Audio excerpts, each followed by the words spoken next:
Ya. Assalamualaikum warahmatullahi wabarakatuh. Waalaikumsalam warahmatullahi wabarakatuh. Innal hamdalillah nahmaduhu wa nasta'inuhu wa nastaghfiruh wa na'udzu billahi min shururi anfusina wa min sayyiati a'malina. Man yahdihillahu fala mudilla lahu wa man yudlil fala hadiya lahu. Asyhadu an la ilaha illallah wahdahu la syarika lahu wa asyhadu anna Muhammadan abduhu wa rasuluhu alladzi la nabiyya ba'dahu. Allahumma shalli wa sallim wa barik alaihi. Rabbi sadri wa yassir amri wahlul 'uqdatam min lisani yafqahu qawli. Puji syukur pada Allah pada malam yang berbahagia ini, Allah masih memberikan pikiran nikmat karunia, kemudian nikmat Islam dan kesehatan, juga kesempatan sehingga kita bisa kembali menghadiri menggelar kajian telaah kitab Nurul Iqtisad fil Islam. Ini kalau saya tidak salah lanjutan bab tentang asuransi ya.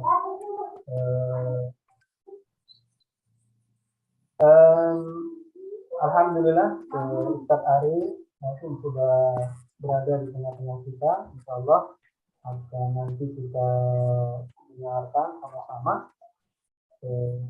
Sebelum kami sampaikan, kajian ini sudah masuk ke 25 ya. Pertemuan, ya alhamdulillah untuk pertemuan pertama pada malam hari ini bisa nanti dicek ya, bisa dilihat langsung di channel YouTube siang malam ya. Salawat dan salam tidak lupa kita sampaikan kepada diri kita Nabi Muhammad SAW. Sebelum kita mulai, langkah baiknya kita awali kajian ini dengan bacaan basmalah. Bismillahirrahmanirrahim. Kepada Ustaz, waktu dan kesempatan kami persilahkan. Ya, bismillahirrahmanirrahim. Assalamualaikum warahmatullahi wabarakatuh. Waalaikumsalam warahmatullahi wabarakatuh. Alhamdulillahilladzi khalaqal mauta wal hayata liyabluwakum ayyukum ahsanu amala. Asyhadu an la ilaha illallah wahdahu la syarika lah wa asyhadu anna sayyidana Muhammadan abduhu wa rasuluh alladzi la nabiyya ba'dah. Allahumma sholli ala Muhammad sayyidil mursalin wa imamil muttaqin wa ala alihi wa sahbihi wa man da'a bi da'wati ila yaumil qiyamah amma ba'du. Para pemirsa jamaah syiar malam rahimahullah, alhamdulillah pada kesempatan malam ini kita kembali bertemu ya di area atau di Zoom ini untuk melanjutkan kajian pembahasan kita untuk kitab atau buku Sistem Ekonomi Islam. Dan ternyata sudah lama juga ya, kita sekarang memasuki edisi yang ke-25 atau pertemuan ke-25 ya. Berarti kalau dari sisi SKS ini sudah 6 SKS ya. Jadi ada 2 mata kuliah ya. Nah, pada kesempatan malam ini kita insya Allah akan membahas lanjutan terkait dengan syirkah pada pembahasan asuransi. Dan kita akan asuransi yang dibahas malam ini setelah kita tadi malam membahas asuransi syariah, ya, asuransi konvensional, maka malam ini kita akan membahas asuransi syariah. Ya. Baik, saya izin share ya.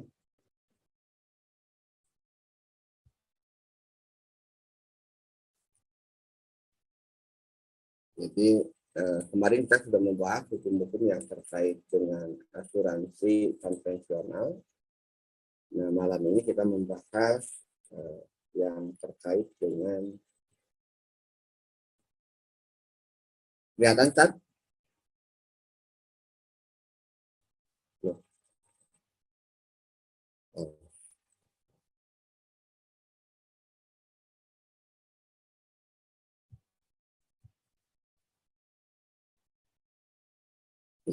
Kelihatan ya? share-nya? Silakan. Oke. Jadi kita sudah masuk ke topik yang kedua, yang di hukum seputar asuransi ini. Kemarin kita membahas seputar asuransi konvensional, bagaimana pandangan Islam terkait dengan itu, dan sudah kita jelaskan baik yang asuransi jiwa atau asuransi sosial maupun asuransi konvensional menurut Syekh Taqiyuddin An-Nabhani itu haram, dan juga sebagian ulama yang lainnya. Dan haramnya tentu salah satu yang paling menonjol itu adalah terkait dengan akad-akad yang bermasalah dalam asuransi atau syirkah ta'awun lah dalam bahasa Arabnya. Nah, malam ini kita akan membahas terkait dengan asuransi syariahnya. Karena ini kan sedang ngetren ya, semua seolah-olah bisa disyariatkan. Gitu kan. Padahal kalau kita lihat dalam konteks Islam terkait dengan produk ya, produk ini umum dulu ya, ini sedikit lah refresh supaya tidak ini. Pandangan Islam terkait dengan apa yang dihasilkan dari Barat, produk Barat itu secara umum terbagi dua.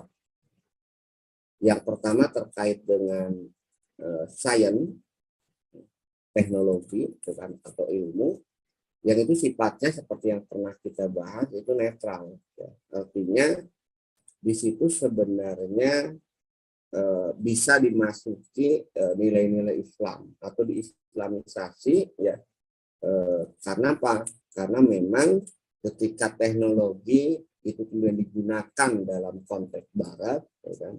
Ya tentu di situ banyak muatan-muatan yang berasal dari kepercayaan keyakinan mereka. Sehingga nanti, misalnya saya contohkan di bidang saya akuntansi, gitu kan, akuntansi hukum asalnya itu adalah teknologi, namanya juga teknologi pencatatan, gitu kan. Tapi ketika dipraktekkan dalam sistem kapitalis, maka akuntansi ya yang kemudian dipelajari akuntansi kapitalis. Nah, ini bisa kemudian dibersihkan. Kenapa? Karena memang hanya istilahnya itu tercemar. Karena ini bagian dari sains. Tapi nanti beda kalau masuk terkait dengan ideologi atau sakofah atau hadroh dalam bahasa Arab. Itu nggak bisa kemudian diislamisasi. Gitu kan. Kenapa? Karena ketika kemudian diislamisasi, ya sebenarnya hilang esensinya. Nah, asuransi ini sebenarnya masuk dalam kategori hadroh, dalam kategori sakopah yang muncul atau sistem hidup yang muncul ala kapitalis, kan? Makanya sebenarnya kalau kita perhatikan nanti ketika diislamisasi ini sulit, kan? Kenapa? Karena memiliki makna khas, kan? Akhirnya kan muncul istilah takaful ya, yang dianggap mirip dengan asuransi. Ya. Nah itu saya kira ya, sehingga akan menghadapi tantangan dan kesulitan sebenarnya ketika kita melakukan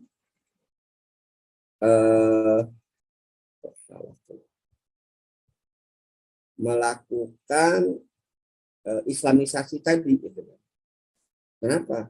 Karena islamisasi itu kan biasanya tidak pada akar. Tapi islamisasi itu biasanya hanya menyentuh pada aspek-aspek yang nampak. Contoh dalam asuransi ini, nampak haram itu adalah tadi kan para ulama seperti yang saya bahas pada kesempatan sebelumnya, mengharamkan asuransi itu karena di dalamnya yang paling menonjol itu ada 3 unsur. Ada unsur gharar, maisir, riba.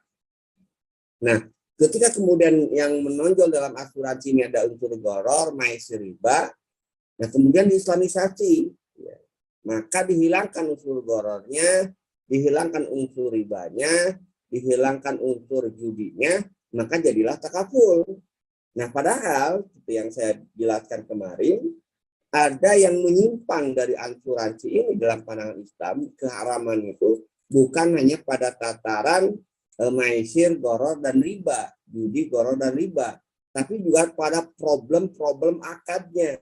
Ya, salah satunya yang sudah kita bahas kemarin Akad asuransi itu bukan pada barang dan jasa, akad pada asuransi itu adalah pada janji.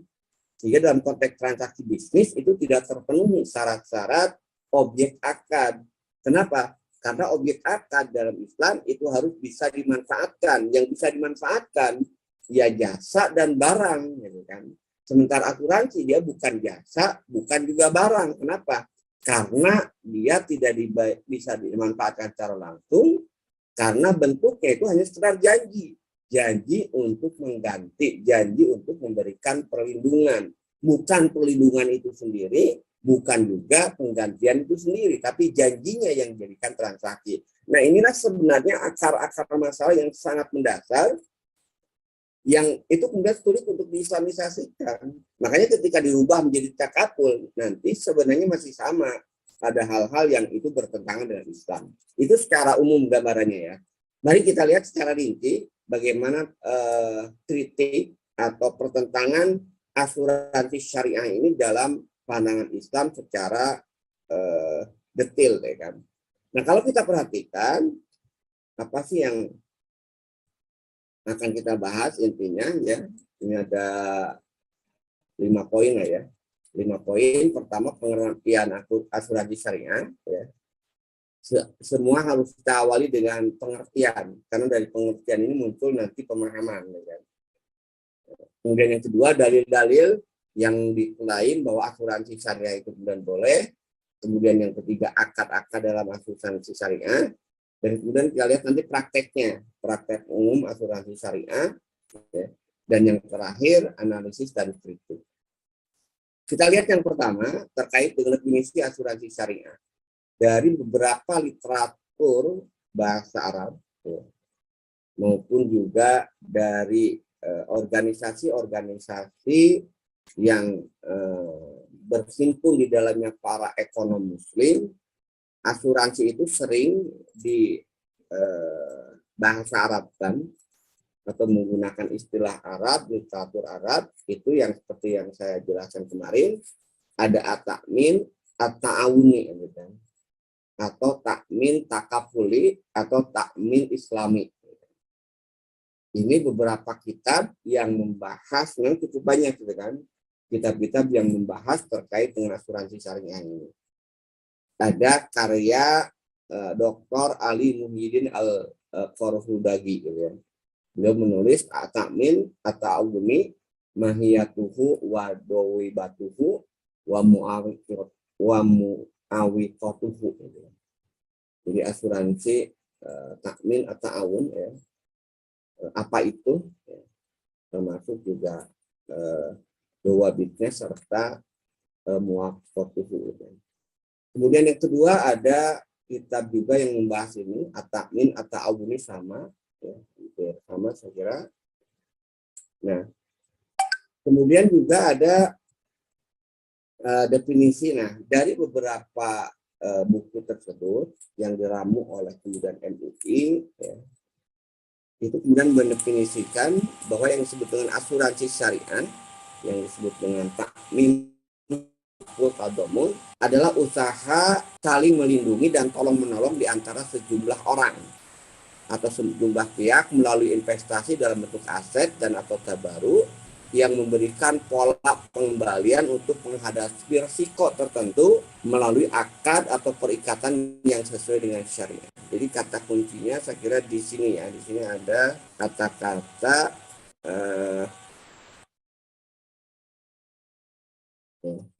ini ya. Sebenarnya yang ada, tapi akadnya itu menurut MUI yang membedakan dengan konvensional, akadnya itu akad syariah. Jadi sebenarnya asuransi itu adalah mengalihkan risiko, mengalihkan risiko dari seseorang kepada perusahaan asuransi. Nah, cuman akadnya itu akad syariah. Kalau di konvensional, akadnya itu dengan akad konvensional yang menurut para ulama itu haram karena ada unsur minimal 3 tadi, maisir, doror, dan riba, ini kan. Nah, sementara ini dihilangkan akad-akadnya itu, maka muncul akad-akad yang sesuai dengan syariah, itulah nanti yang disebut dengan takaful atau asuransi syariah. Sementara menurut dari situ kemudian kita bisa melihat maksud dari akad yang sesuai dengan syariah tersebut. Nah, ini yang saya katakan tadi gitu kan. Jadi di sini yang pertama akad yang tidak mengandung unsur gharar. Ya. Di dalam asuransi konvensional agar syariah, pertama dihilangkan akad yang mengandung unsur gharar. Kemudian yang kedua, akad yang mengandung unsur judi, akad yang mengandung unsur riba, akad yang mengandung unsur kezaliman, kemudian akad yang mengandung suap atau barang haram dan maksiat. Tapi kan di asuransi ini nggak ada yang ketiga ini kan, karena ini jasa. Jadi yang dominan, makanya kalau saya perhatikan, yang dominan dalam asuransi itu akad yang katanya bisa menjadi haram. Itu tadi ada penipuan, ada judi, ada riba, ada kezaliman yang kemudian didapatkan oleh salah satu pihak. Nah, dari fatwa DFM tersebut, kalau kita lihat ya, terkait dengan asuransi itu ada beberapa fatwa ya. Ini rujukannya.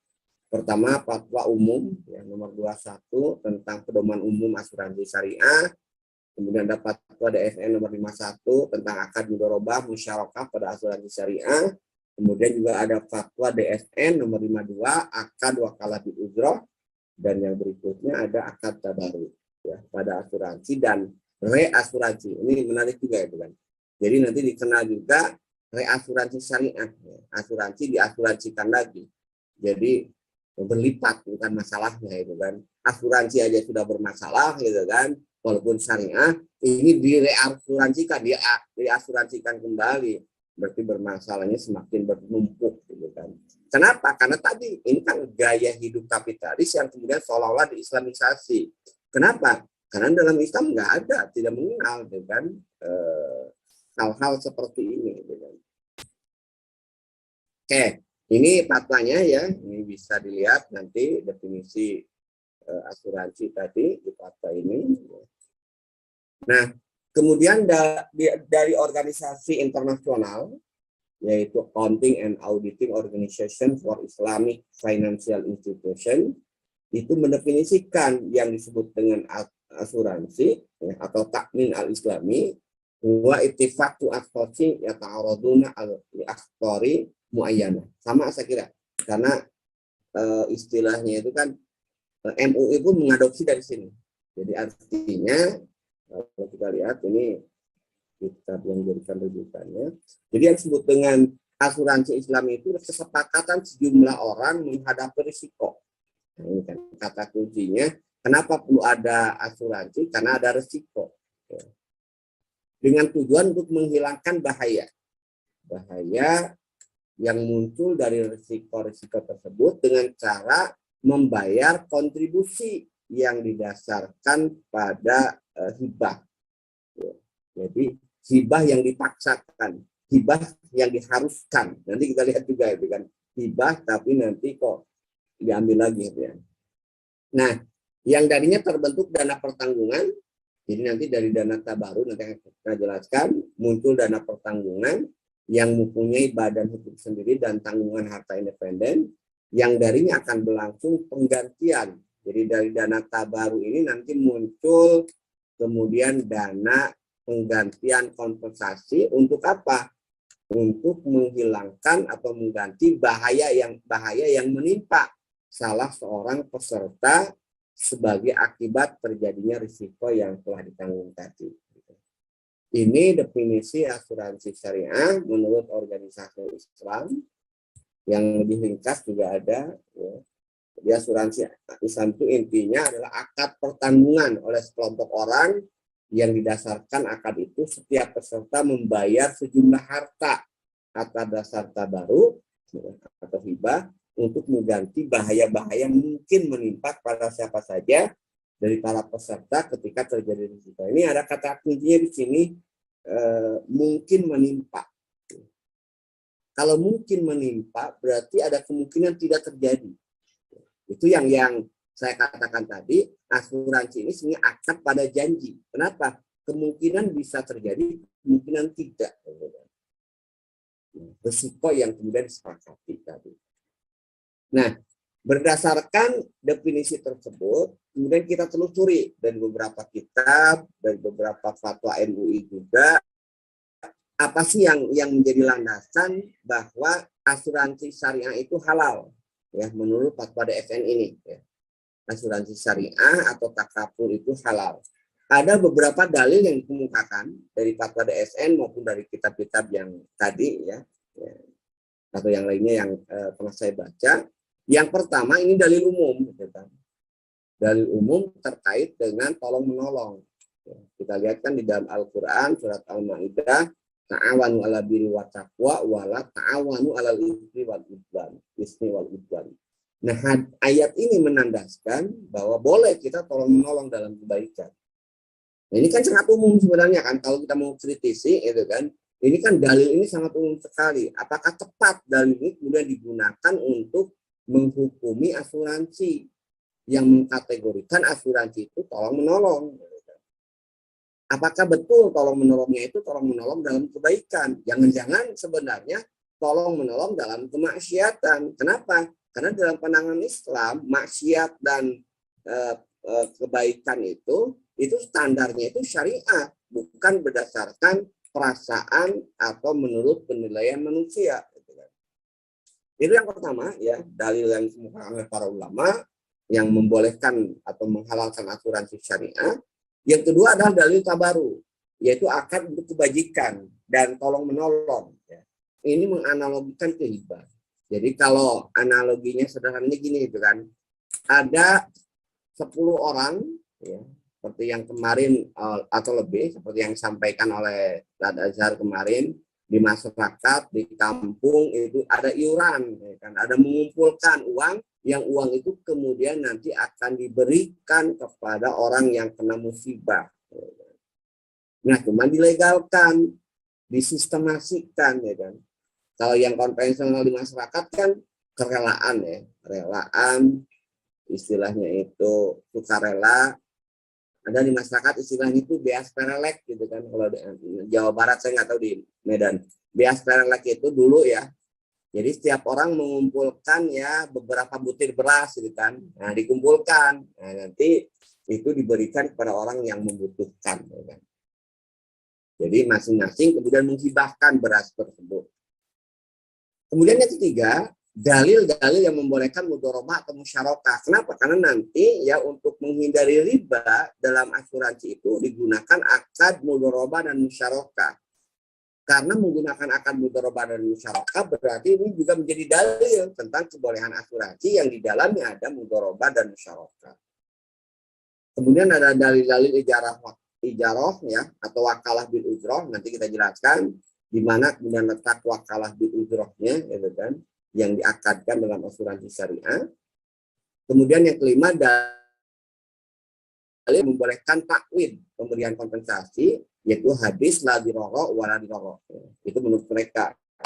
Jadi tidak boleh membahayakan, tidak boleh membahayakan, ya. Tidak boleh berbahaya dan tidak boleh membahayakan. Itu harus dihindari. Nah, untuk menghindari itu maka ada iuran, yang iuran itu sebagai kompensasi, ya, atau yang dikenal dengan premi. Kalau di konvensional, ya, kalau di syariah namanya dibagi dua, ada tabaru, ada tabungan dari premi itu. Itu saya kira beberapa dalil yang saya rangkum. Kemudian dalil berikutnya, ini kan, yang ini lebih spesifik. Kalau tadi kan dalil umum ya, kalau ini dalil lebih spesifik yang terkait dengan asuransi syariah. Jadi ini ada kejadian di masa Rasulullah SAW terkait dengan kaum Asy'ariyin.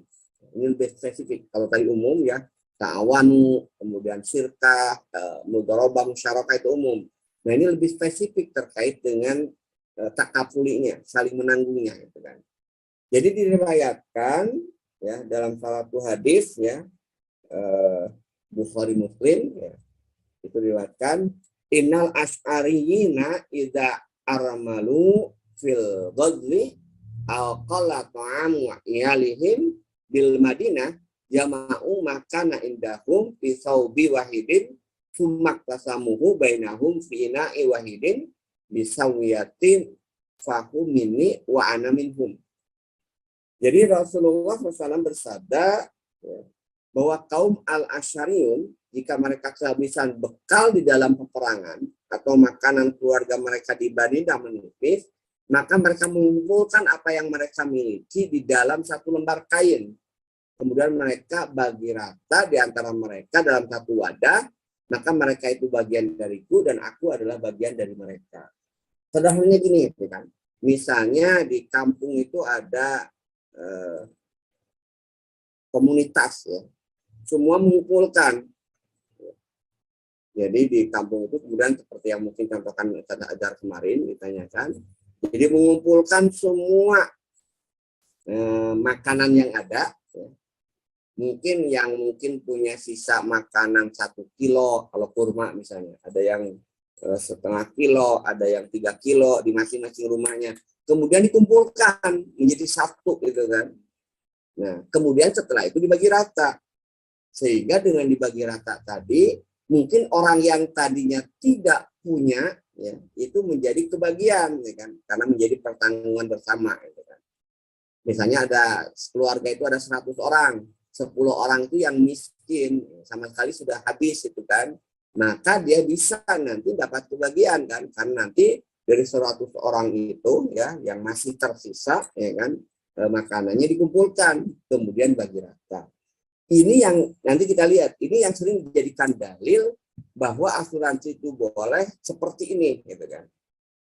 Kemudian yang berikutnya dari hadis yang lain, nah ini yang sudah kita bahas kemarin, bukan ya, masih sama terkait dengan pertanggungan bersama.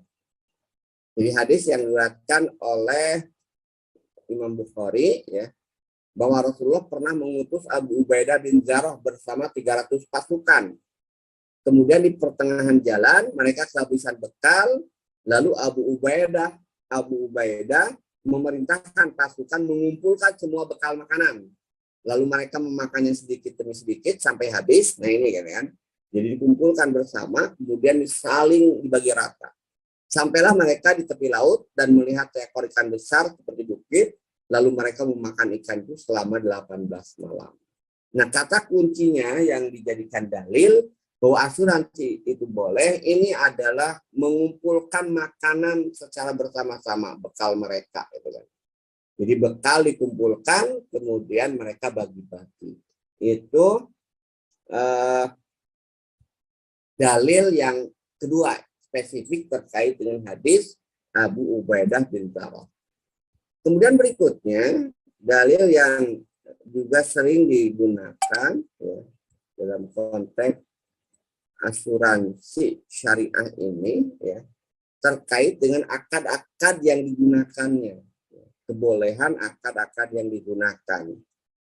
Sekurang-kurangnya kalau kita lihat dalam asuransi syariah, untuk menghindari gharar, untuk menghindari riba, untuk menghindari judi, itu ada tiga ya, ada tiga ya akad yang digunakan minimal ya, bisa 4 sebenarnya itu kan, tapi minimal tergantung jenis asuransinya itu ada 3 akad.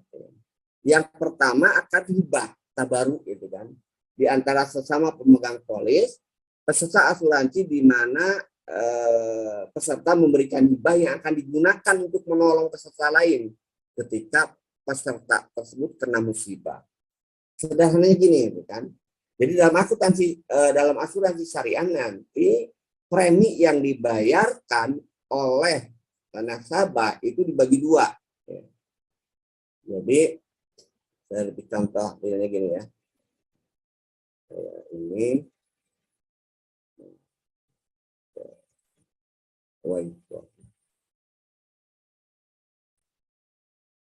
jadi kira-kira seperti ini kan, kalau kita lihat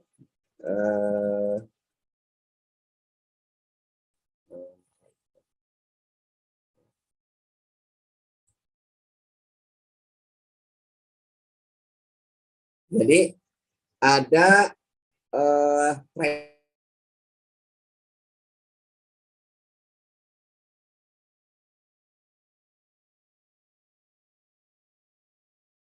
wakil dari peserta untuk mengelola, ya kan?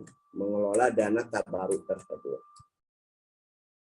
Jadi perusahaan asuransi mendapat ujroh dari pengelolaan dana tabaruk tersebut dengan akad yang digunakan wakalah bil ujroh.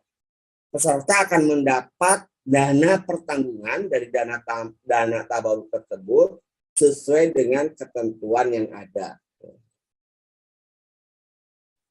Nah, lalu akad apa aja yang ada dalam asuransi syariah non-saving, tidak tabungan? Pertama ada akad hibah tabaruk tadi antara sesama peserta di bawah pengelolaan perusahaan. Yang kedua akad ijaroh wakalah bil ujroh antara semua peserta dengan perusahaan. Jadi akad hibahnya antara sesama peserta, akad ijarohnya antara semua peserta dengan perusahaan.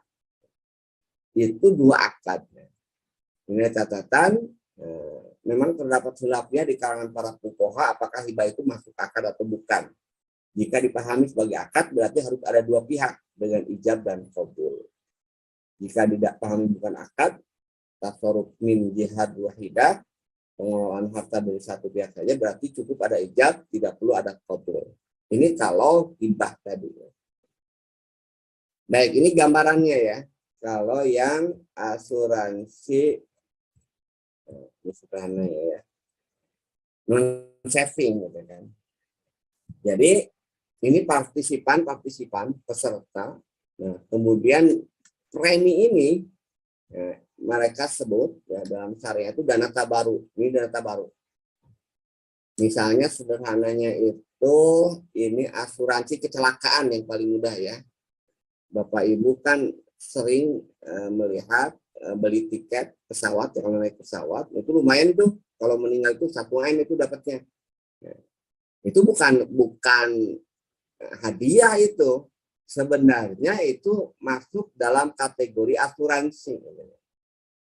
Nah, jadi kalau misalnya perusahaan penerbangnya menggunakan skenario takaful ya, nah berarti ini dianggap tadi para penumpang ini bayar dana tabaruk. Dulu sih kalau kita lihat murah lah, katakan bisa 1.000 bisa 5.000 setiap tiket tergantung ya. Di situ ada sebutkan asuransi sekian. Dan itu nggak bisa nolak gitu kan. Makanya kalau ditanya kalau begitu bagaimana hukumnya kita naik pesawat yang di dalamnya ada asuransi, itu nggak bisa nolak gitu kan. Wajib. Makanya ini masuk dalam kategori keterpaksaan.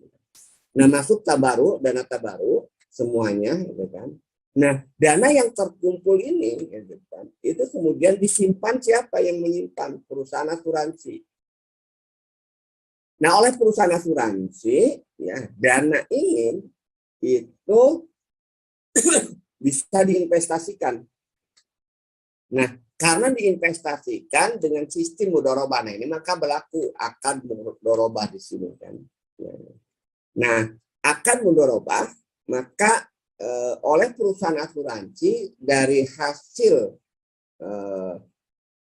bagi hasil ini ya, maka sebagian itu untuk perusahaan asuransi, sebagian itu kemudian dikembalikan kepada nasabah dalam bentuk dana tabaruk. Nah, dari dana tabaruk yang terkumpul ini, baik dari peserta tadi, premi, maupun dari investasi yang dikelola oleh perusahaan asuransi, nah nanti akan digunakan untuk membayar klaim. Ya.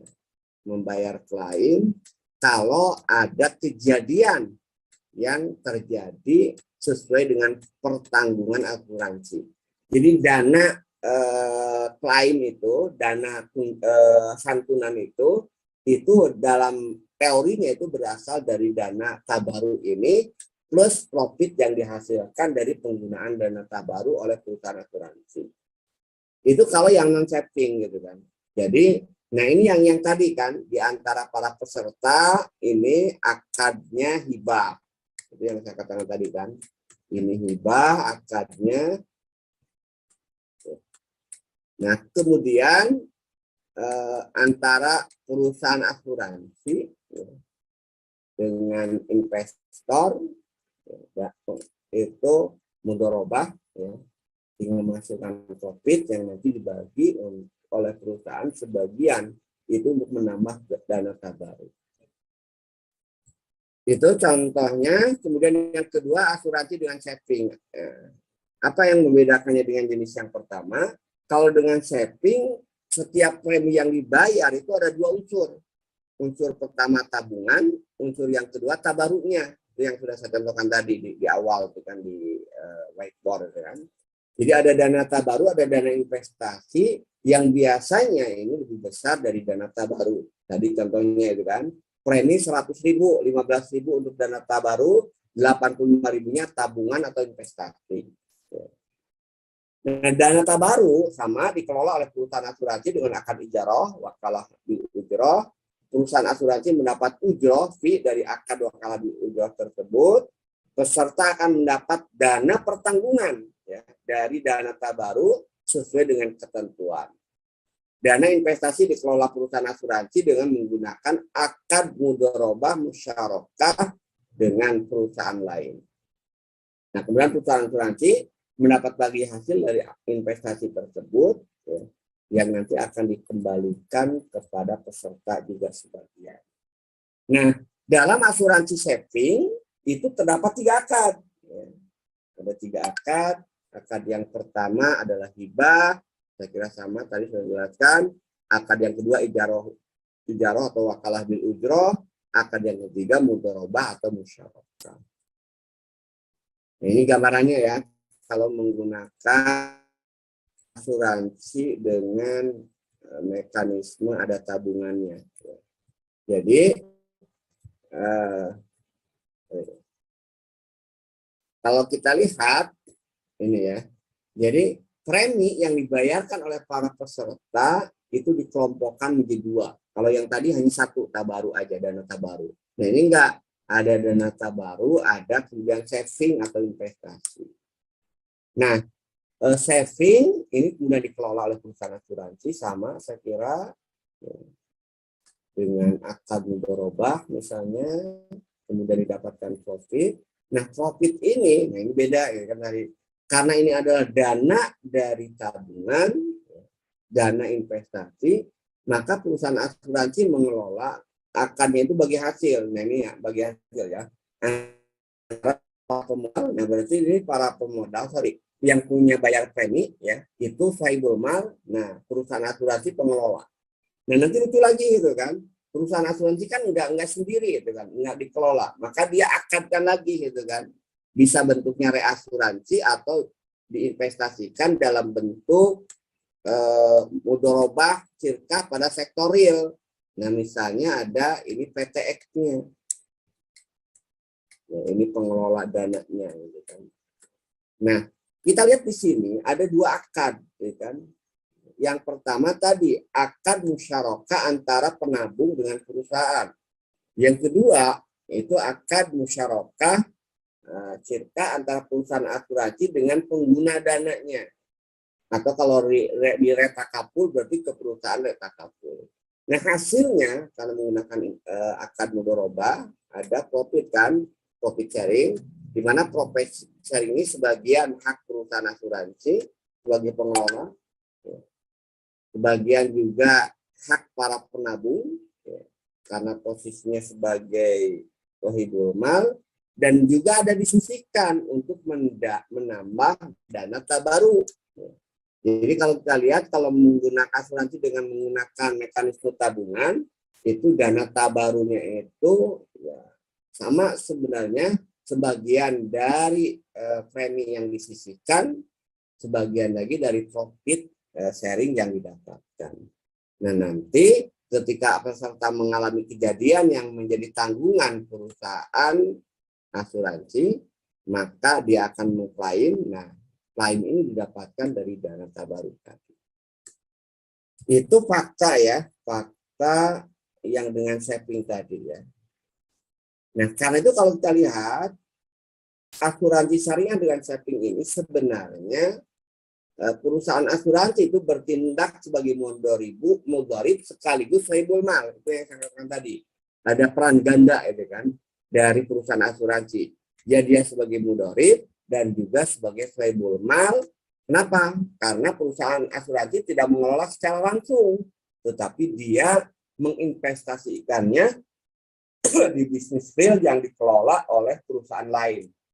Atau melakukan istilahnya itu reasuransi atau retakaful. Jadi keuntungan yang diperoleh dari mudharabah ini dibagi sebagai kesepakatan antara perusahaan asuransi dan perusahaan asuransi yang lain. Bagian keuntungan ini disisihkan untuk dana tabaruk juga tadi. Nah itu saya kira ya fakta-faktanya Kang Azhar. Kita belum masuk ke kritiknya, gitu kan. Nah lalu di mana letak ketidaksesuaiannya, gitu kan? Kebatilannya. Saya singkat aja ya, dan nanti banyak diskusi. Nah berdasarkan fakta tersebut ya, asuransi syariah, maaf ya ini bukan asuransi konvensional, takaful atau asuransi syariah, kalau menurut saya ya, yang saya baca dari berbagai buku, termasuk juga dari guru saya, ustadz saya, gitu kan, beliau mengatakan bahwa asuransi syariah itu tetap batil, tetap haram. Kenapa? Batil atau haram? Ini ada minimal 6 alasan. Yang pertama, dalil khusus yang digunakan, kita kritiknya ke dalil khusus ya, karena kalau dalil umum sebenarnya sudah tidak tepat juga itu kan. Tapi yang kita kritik itu dalil khususnya. Dalil khusus yang pertama itu dalil yang digunakan yaitu hadis Asy'ariyun dan hadis Abu Ubaidah bin Jarrah. Pada kedua hadis tersebut peristiwa bahaya terjadi lebih dulu, baru kemudian terjadi proses ta'awun. Nah, jadi sementara dalam asuransi syariah sudah diadakan ta'awun padahal bahayanya belum terjadi. Misalnya asuransi kebakarannya belum terjadi, gitu kan. Nah, sementara kalau di sini dua hadis ini Asy'ariyun ataupun Ubaidah bin Jarrah, kejadiannya sudah ada kekurangan bekal, gitu kan, atau kehabisan bekal, ya. Nah jadi ada bahaya, baru kemudian mereka bersama-sama untuk mengatasi bahaya tersebut dengan apa? Dengan menyerahkan seluruh harta yang mereka miliki. Nah sementara dalam asuransi sudah diadakan ta'awun, padahal peristiwa bahayanya belum terjadi, kebakarannya belum terjadi, kehilangan motornya belum terjadi, ya, kecelakaan lalu lintasnya belum terjadi, ya. Tapi mereka sudah mengadakan akad ta'awun. Nah ini jelas kalau kita menganalogikan ke hadis ini tidak tepat, peristiwanya itu beda, gitu. Itu yang pertama ini. Sehingga hadis Asy'ariyun di atas tadi dan hadis Abu Ubaidah bin Jarrah itu tidak bisa kemudian dijadikan dalil tentang bolehnya, sahnya kemudian asuransi yang mereka klaim asuransi syariah. Yang kedua, nah di sini yang banyak saya sebutkan tadi, itu ada penggabungan dua akad, ada multi akad. Padahal jelas ya, multi akad itu kemudian dilarang. Walaupun kalau kita lihat nanti mungkin kita bisa bahas pada kesempatan lain khusus terkait dengan multi akad ini. Tapi kalau kita lihat para ulama banyak yang mengatakan multi akad itu haram. Salah satunya itu adalah hadis yang dikatakan oleh Imam Ahmad, di mana Rasulullah bersabda, Nabi telah melarang dua kesepakatan atau dua akad dalam satu kesepakatan. Tadi kita lihat dalam asuransi syariah baik saving maupun non saving itu minimal akadnya itu dua, bahkan ada yang tiga tadi kan dalam satu transaksi, dalam satu kesepakatan. Ya. Ini yang kedua, itu kan. Jadi adanya multi akad. Pada asuransi syariah non saving multi akad itu antara hibah dengan akad ijarah. Sementara pada asuransi dengan saving ini ada tiga akad pada satu kesatuan yang sama, ya, transaksi yang sama maksudnya. Ada akad hibah, akad ijarah, dan akad mudharabah. Itu yang kedua, ya, kebatilan asuransi syariah karena multi akad. Yang ketiga ini sudah kita jelaskan kemarin, ya. Jadi akad doman, jaminan atau pertanggungan dalam Islam itu tidak sama, ya, berbeda, sorry. Jadi maksudnya ini, akad doman, akad tabaru, ya, sebenarnya bukan akad tijarah. yang tujuannya komersial. Sementara asuransi syariah hakikatnya bukan akad tabaru, tapi akad tijaroh. Karena peserta mengharap mendapatkan klaim, dana pertanggungan, dan keuntungan dalam mudharabah. Sekali lagi, ketika kemudian dijadikan dalil itu adalah akad, yaitu dengan doman, jaminan, itu beda dengan Islam. Yang nas maksudnya, bukan dengan fatwa tadi ya. Nah, dalam Islam, sejatinya akad pertanggungan ini itu akad tolong menolong, betul, benar-benar tabaru gitu kan. Tapi dalam asuransi syariah sebenarnya tidak bisa dikategorikan tabaru, tapi akad tijaroh. Kenapa akad tijaroh? Karena peserta ketika dia membayar premi itu mengharapkan dana pertanggungan klaim kalau dia celaka. Sementara kalau yang namanya tabaru seperti tadi ya, di masyarakat iuran aja dia tidak berharap gitu kan. Nah, itu kan. Jadi tolong menolong itu betul-betul. Nah, sementara akad doman dalam asuransi syariah itu tidak masuk sebenarnya dalam tolong menolong. Kenapa? Karena dia mau membayar premi itu karena ada janji untuk mendapatkan klaim penggantian ketika terjadi adanya peristiwa. Itu yang ketiga. Jadi pertanyaannya terkait dengan alasan yang ketiga ini, bahwa asuransi syariah adalah akad ta'awun bukan akad muawadah, itu tidak tepat. Itu yang ketiga. Kemudian ini yang saya jelaskan kemarin ya kan. Ini sudah kita jelaskan bahwa akad doman atau jaminan pertanggungan di dalam Islam minimal harus ada 3 pihak. Yang menjamin, yang dijamin, yang mendapat jaminan. Dalilnya itu sudah kita bahas panjang lebar pada saat minggu lalu. Itu hadis yang diriwayatkan oleh Abu Qatadah. Ini saya aja karena kita ya. Kemudian yang keempat, akad hibah atau tabaru dalam asuransi syariah itu tidak sesuai dengan pengertian hibah itu sendiri. Hibah dalam pengertian syar'i itu adalah pemberian kepemilikan tanpa kompensasi.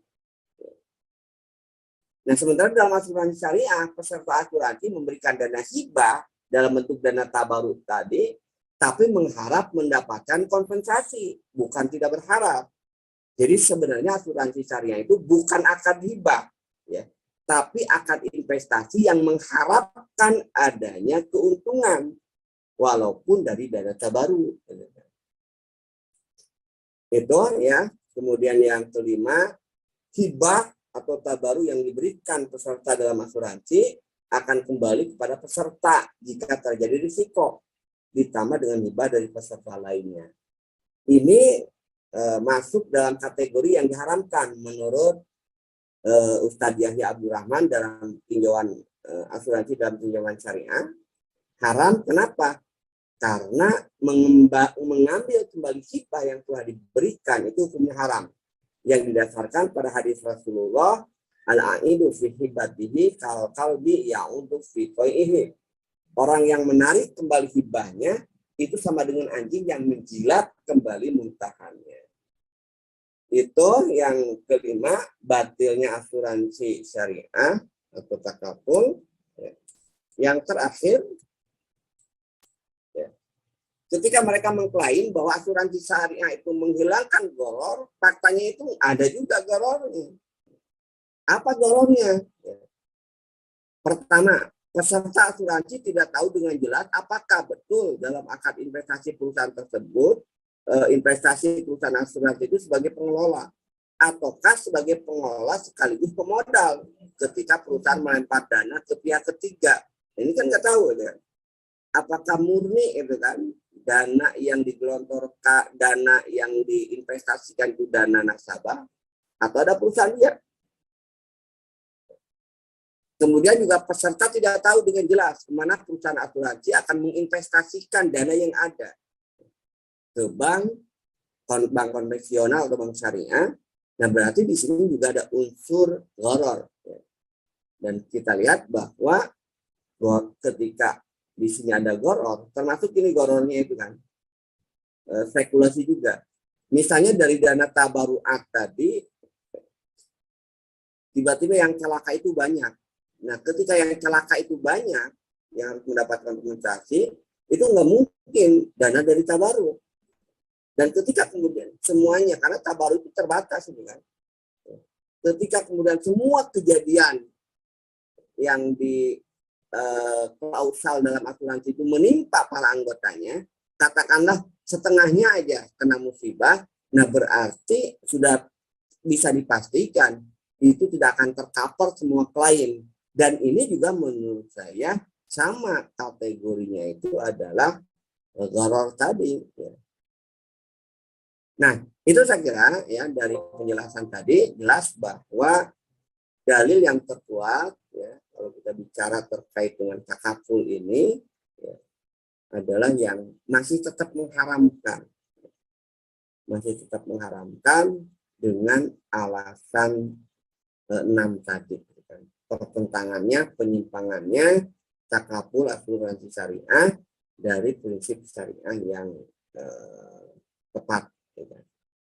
Nah, lagi-lagi nih memang ada istilah, tapi tentu ketika kita istilah berbeda pendapat, maka kita harus mengkaji ya, mana dalil yang terkuat. Walaupun kalau saya sih agak ragu ini antara istilah dengan insirop, penyimpangan. Gitu. Kalau istilah itu kan ya kita harus tasamu kan. Tapi kalau saya lihat ini rasa-rasanya itu memang kesalahan memahami fakta, bukan istilah, tapi lebih tepatnya mungkin insyirah. Kenapa ya? Kadang-kadang ini bukan ini ya melecehkan dari. Kadang-kadang memang pemahaman faktanya yang kurang serius dengan dalih yang penting ya kita islamisasi dulu lah daripada apa istilahnya itu jelas-jelas haram. Saya sering mendapat gini kan ketika pernyataan bahwa bank syariah atau asuransi syariah itu ya, masih perlu disyariahkan. Masih banyak subhatnya. Gitu kan. Nah, mereka berdalih gini gitu kan. Ya kalau bank konvensional sudah jelas haram. Asuransi konvensional sudah jelas haram. Kalau ini kan minimal subhat. Gitu kan. Kalau haram dengan yang subhat kan masih lebih baik yang subhat. Gitu kan. Jadi dalihnya itu memaksakan diri gitu kan. Ya, walaupun sebenarnya ya tadi itu bukan subhat lagi kalau kita lihat fakta-fakta tadi, yaitu sudah jelas itu adalah keharaman dari asuransi syariah. Itu barangkali yang bisa saya sampaikan pada kesempatan malam ini. Kalau ada yang mau didiskusikan, mangga. Terima kasih. Bismillahirrahmanirrahim. Assalamualaikum warahmatullahi wabarakatuh. Waalaikumsalam warahmatullahi wabarakatuh. Ya, alhamdulillah Bapak Ibu jamaah sekalian, telah sama kita mendengarkan dan menyaksikan pemaparan sesi kedua tentang asuransi. Yang pertama lalu kita telah membahas tentang asuransi konvensional dan kita ketahui dari pemaparan kemarin hukumnya adalah batil atau haram. Maka lahirlah asuransi syariah yang memang menjadi harapan tentunya sebahagian kaum muslimin ataupun solusi bagi kaum muslimin di tengah asuransi konvensional menjadi alternatif. Ternyata diskusi ataupun balikan dari yang sampaikan pemaparan tadi juga ada keganjilan kita sampai kepada jadinya pada kebatilan yang haram. Ya, apakah kemudian ini menjadi istilah yang kita harus berlapang diri? Sepertinya harus ada pengecekan kembali ya. Kalau dibilang beliau bahwa sebenarnya kalau melurusi fakta yang jelas, mungkin boleh jadi ini bukan keliruan dalam mengambil hukum, tapi bisa jadi fakta yang kurang jelas sehingga hukumnya itu nanti bisa menjadi berbeda. Alhamdulillah pada malam ini kita dapat kesimpulan bahwa asuransi syariah apapun namanya terjerumus dalam perkara kebatilan ya, yang pastinya haram. Ya, jika Bapak Ibu berkaitan dengan diskusi kita 2 pekan terakhir ini, yang kemarin ada yang gantung misalnya atau ada yang mau ditanyakan terkait dengan diskusi malam hari ini berkaitan dengan asuransi syariah, bisa menggunakan kolom chatnya ataupun langsung raise hand ya. Kita tunggu kalau memang ada yang ditanyakan. Di awal saya di Ustaz sebagai pembuka dari menunggu jamaah, kita memang ada yang ingin ditanyakan, kita tunggu. Seperti yang baru saya sampaikan Ustaz, bahwa hari ini dengan kondisi hari ini sepertinya asuransi itu seperti solusi atau jalan keluar bagi kebahagiaan kita. Nah, saya garis bawahi asuransi itu sepertinya menjadi solusi. Sehingga bagi orang-orang yang punya pemahaman ya, punya persepsi tertentu, maka mereka mau menyisihkan harta mereka, apakah dalam bentuk saving tadi istilahnya, menggelontorkan sebagian dana mereka, menyisihkan anggaran mereka tiap bulannya ke asuransi. Bahwa hari ini negara nggak menjamin kan, bahwa kalau sakit misalnya atau kalau kecelakaan misalnya, ya pemerintah hari ini memang nyata-nyata sepertinya memang tidak mengurus, sehingga ini menjadi alternatif. Jalan cantasnya gimana nih solusinya? Apakah memang rusaknya hari ini pelayanan ya, jaminan kepada warga, sehingga asuransi ini menjadi harapan lah bagi sebagian orang yang masih ada harta. Bagi nggak punya harta nggak bisa asuransi deh, karena kurang duitnya. Nah ini gimana Ustaz? Ya, seperti yang saya katakan tadi kan, jadi sebenarnya kan asuransi ini muncul dari gaya hidup atau apa istilahnya itu kebiasaan hidup ya, yang muncul dari sistem kapitalis, di mana dalam sistem kapitalis ya, negara ini kan menyerahkan ya, urusan individu itu kepada mekanisme pasar. Di negara itu tidak campur tangan. Kalau orang mau sakit ya berobat sendirilah kalau gitu kan. Kalau misalnya dia dapat musibah ya selesaikan sendiri gitu kan. Seperti sekarang aja para menteri di Indonesia kan. Kalau tidak mampu apa istilahnya itu beli daging, carilah yang lain gitu kan. Atau kalau tidak mampu beli BBM gitu kan, jalan kaki lah supaya sehat ya kan, itu sederhananya. Jadi itu muncul. Nah dari situlah kemudian karena dalam peradaban kapitalis negara tidak berperan terhadap jaminan kesehatan maupun juga jaminan kehidupan rakyat ya kan, maka kan rakyat mencari aman sendiri gitu kan. Memang kalau asasnya manfaat, bukan asasnya halal dan haram dalam sistem kapitalis, ya itu kan ada tadi kan, ada manfaat yang didapatkan. Apalagi sekarang kalau kita lihat itu kan asuransi itu sekarang itu sudah berubah itu kan dengan skema investasi. Jadi artinya seperti tabungan gitu kan, tapi dikombinasikan dengan asuransi. Misalnya ada asuransi pendidikan. Yang Azhar misalnya punya anak ya kan. Ya, nanti mau sekolah SMA. Biaya SMA kan yang boarding mahal. Misalnya 20 juta maksudnya aja misalnya gitu kan. Nah, kemudian kita nanti belum tentu punya uang itu pada saat anak itu masuk. Nah, itu sudah bisa di takaful, namanya takaful pendidikan. Jadi nyicil dari sekarang gitu kan ke takaful, nanti pada saat pas anak kita masuk SMA itu nanti ada dana itu gitu kan. Nah kalau anak kita meninggal sebelum SMA ya itu tadi hilang gitu kan, kecuali kembali sedikit tabungan. Jadi itu yang pertama itu kan. Jadi kalau saya lihat memang problemnya itu adalah memang ini muncul dari masyarakat kapitalis di mana negaranya itu memang tidak ikut campur tangan terhadap layanan kesehatan ataupun juga risiko-risiko yang lain. Pandemi itu sebenarnya membuka borok-borok kapitalis gitu kan. Jadi kasus pandemi kemarin itu Eropa, kemudian Amerika, itu kan banyak yang meninggal karena mereka tidak mendapatkan layanan kesehatan itu. Kenapa? Karena mereka tidak ikut asuransi gitu kan. Nah sehingga ketika mereka kena itu mahal, nggak mampu bayar. Jadi di Amerika itu jutaan gitu kan yang kemudian mereka tidak tercover asuransi ya karena tidak mampu bayar gitu kan. Ya udah, ketika mereka sakit mereka tidak mendapat pelayanan gitu kan. Kenapa? Karena yang akan mendapat pelayanan orang yang membayar asuransi.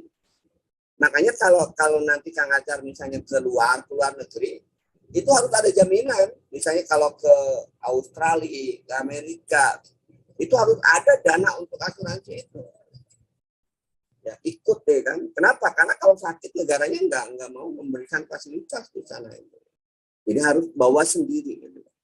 Nah, ini yang terjadi. Sehingga karena memang negaranya tidak campur tangan urusan ini, maka wajar akhirnya marak gitu kan asuransi yang terjadi di dalam sistem kapitalis. Gitu kan. Nah, yang kedua ini kaitannya juga masalah keyakinan juga. Ada yang kadang-kadang kan ya orang mengatakan iya sih sebenarnya tahu bahwa haram gitu kan, karena memang bahkan ada yang mengatakan ini haramnya itu kan tidak logis juga itu kan, sama dengan memperjualbelikan nyawa yang asuransi jiwa itu kan. Tapi sebenarnya kan haramnya bukan di situ, tapi kan ini istilahnya itu manfaatnya ya. Tadi itu kan coba bayangkan misalnya kan kalau saya tidak ikut BPJS misalnya katanya saya harus operasi, itu bayarnya itu ratusan juta. Dengan bayar BPJS misalnya bisa ya biaya lebih murah gitu kan. Jadi problemnya itu adalah di manfaat ya kan. Pola pikir masyarakatnya sudah muslim tapi pola pikirnya kapitalis ya kan. Di mana manfaat sebagai dasar untuk menentukan halal dan haram. Dalam konteks hari ini ya. Itu dua itu yang katakan tadi, muncul dari memang sistem kapitalis. Yang kedua, masyarakat kita yang muslim pun sudah menjadikan standar perilakunya itu bukan sepenuhnya syariat, tapi didasarkan pada manfaat. Akhirnya apa? Ya seolah-olah asuransi itu sesuatu yang tidak bisa dihindari. Gitu kan. Gitu ya. Nah, tapi nanti betul ya, kalau seperti yang saya jelaskan kemarin ya, kalau bicara tentang pemanfaatannya, kalau di situ ada unsur keterpaksaan, ya itu boleh. Gitu kan. Ikut walaupun memanfaatkan, ikut maksudnya mengambil klaimnya itu boleh diambil, boleh tidak. Misalnya tadi lah asuransi ketika kita beli pesawat, tiket pesawat itu pasti nggak ada yang nggak pakai asuransi semuanya. Kalau kita kemudian ingin menghindari itu, ya kita nggak akan bisa naik pesawat, ya kan? Ya berarti kalau kembalilah kalau ke Sumatera atau saya ke Medan misalnya, berarti jalur darat. Atau jalur darat pun kalau pakai bis itu juga ada sama juga, ada ekstra cover asuransi juga, nggak bisa menghindar juga. Ya kan? Nah ini kecuali kalau bawa sendiri. Nah karena ini keterpaksaan maka ya bolehlah ya. Dalam konteks itu, walaupun di situ ada asuransi, boleh kita memanfaatkan. Begitu, Pak. Jadi dari segi transportasi jelas lebih banyak menyerap dana ya kan ya. Padahal klaim untuk terjadinya kecelakaan belum pasti ya kan. Bahkan yang sekarang lucu itu kan, saya kalau lihat transaksi ini gitu kan, ini sebenarnya bisa dihindari ya. Saya tadi nyari barang, kemudian kan ada bayar kan, harus bayar apa istilahnya itu plus biaya ongkosnya ya. Itu ada yang mewajibkan asuransi, akhirnya nggak saya pilih itu mah. Lebih baik saya nyari yang lain, malah harganya lebih murah gitu kan. Tapi saya tanya ke itunya, ini kok ada asuransi bisa dihilangkan nggak? Enggak. Padahal cuma murah 50 perak gitu. Tapi haramnya itu kan dari ini kemudian bisa kita hindari, ya udah lebih baik nggak jadi gitu kan. Masih ada yang membebaskan tidak ada biaya asuransi. Bahkan ketika apa itu kan saya bayar apa misalnya itu muncul asuransi layar HP, saya bingung juga bagaimana minta mengklaimnya itu kan. Kalau layar kita pecah, di situ ada bayar 350 perak asuransi layar HP itu kan, layar HP misalnya. Saya nggak ngerti juga mekanismenya. Tapi seolah-olah memang menjadi tren gitu kan asuransi itu. Kenapa? Tadi karena para prinsipnya ini itu manusia itu menghindari risiko gitu kan. Nah, asuransi itu kan sebenarnya mengalihkan risiko gitu kan. Bukan menghilangkan risiko sebenarnya, mengalihkan risiko gitu kan. Cuman dengan membayar premi gitu. Tapi yang perlu jadi catatan sepertinya, ini salah satu cara era kapitalis ini menyerap dana rakyat, Ustaz. Satu sisi itu juga itu kan. Jadi makanya kan itu yang disebut dengan sektor non real tadi itu. Tapi di sisi lain juga masyarakat juga memang membutuhkan, dipaksa butuh gitu kan. Kayak sekarang gitu kan, APBN 2023 gitu kan. Itu kan yang ada dulu ada PBI namanya ya, penerima bantuan iuran, itu dianggarkan oleh pemerintah kurang lebih untuk 90 juta rakyat miskin. Nah sekarang mulai dikurangi gitu kan, bertahap gitu kan. Nah ini kan paksa untuk dikondisikan bayar sendiri.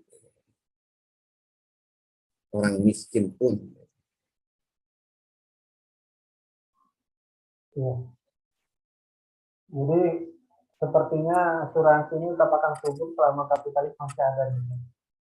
Iya, karena kan selama negaranya tidak menjamin, ya maka subur. Ya. Jadi PS kita ya. Apalagi tadi di tengah masyarakat yang materialistis dan kemudian ketakutan dengan kematian, ya kan, yang berlebihan. Ya kan. Tapi yang penting dari sisi kapitalis ini menjadi potensi pasar yang besar, sehingga ini penyerapannya juga cukup besar kan. Apalagi klaimnya kan nggak setiap saat, klaimnya bisa mereka putar untuk investasi seperti yang saya bilang di asuransi lagi ya. Klaim tidak setiap saat, dan ketika terjadi ada musibah pun tidak sesuai dengan janji-janji manis. Dan banyak yang akhirnya kemudian klaimnya lambat, tidak sesuai dengan yang dijanjikan, bukan banyak gitu kan. Ya, Yang tertipu gitu kan. seperti kita misalnya Ustaz, ya mungkin ya paling kecil mungkin ini bagian kecil, ketika kita mau perpanjang STNK misalnya, ada satu bayaran rutin tiap tahun, itu kan kalau tidak salah berkaitan dengan jasa harga. Iya, itu akhirnya dipaksakan. Jadi itu pun seperti kita punya teman yang kejadian kecelakaan, memang klaimnya dia klaim kadang keluar kadang enggak. Kalau keluar dia nggak sesuai dengan undang-undang yang terjadi. Ya inilah realitas ya, bahwa asuransi ataupun kapitalis janjinya manis tapi nggak sesuai dengan realitasnya. Alhamdulillah Bapak Ibu, ada yang ingin bertanya?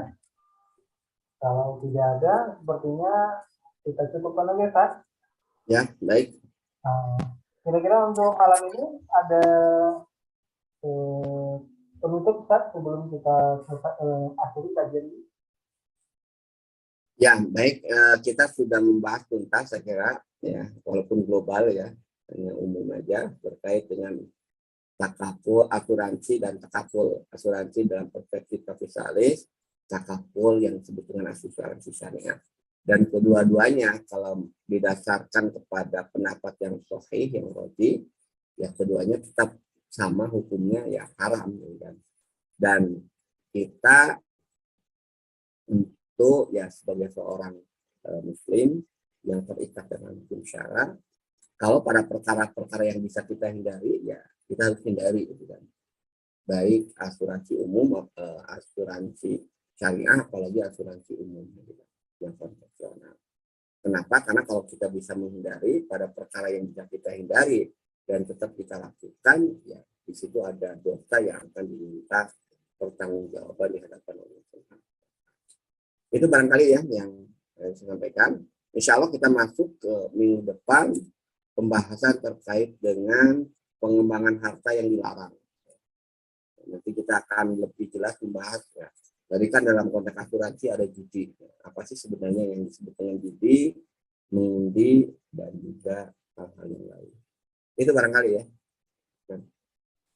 Alhamdulillah Bapak Ibu jamaah sekalian yang menyaksikan kajian malam hari ini maupun nanti yang mendengarkan rekod ini ya. Alhamdulillah baru saja kita sama-sama mendengarkan dan menyaksikan kajian sesi kedua dari asuransi bab tentang asuransi syariah. Kita dapat kesimpulan bahwa asuransi syariah hukumnya adalah batil dan memang yang menjadi catatan bahwa di era kapitalis ini kapitalis akan menjadikan rasa khawatir, kekhawatiran dan rasa ketakutan warga untuk kemudian menjadi peluang ekonomi bagi mereka ya. Yang insya Allah kalau hukum Islam tegak dalam bingkai khilafah, kekhawatiran itu bisa atau jaminan itu bisa diselesaikan insya Allah. Alhamdulillah Bapak Ibu terima kasih pada malam hari ini yang telah bergabung. Insya Allah kita akan lanjut kajian kita di pekan yang akan datang. Insya Allah bersama Ustaz Ali Nasir juga. Alhamdulillah mudah-mudahan kita semua tetap dalam lindungan Allah, limpahan karunia, kemudian juga kesehatan. Wabil khusus Ustaz Alim diberikan kesehatan dan kemudahan. Bapak Ibu kami doakan juga tetap istiqomah, mudah-mudahan diberikan kesehatan. Kajian ini kita sudahi dengan bacaan alhamdulillah, alhamdulillahirabbil alamin dan doa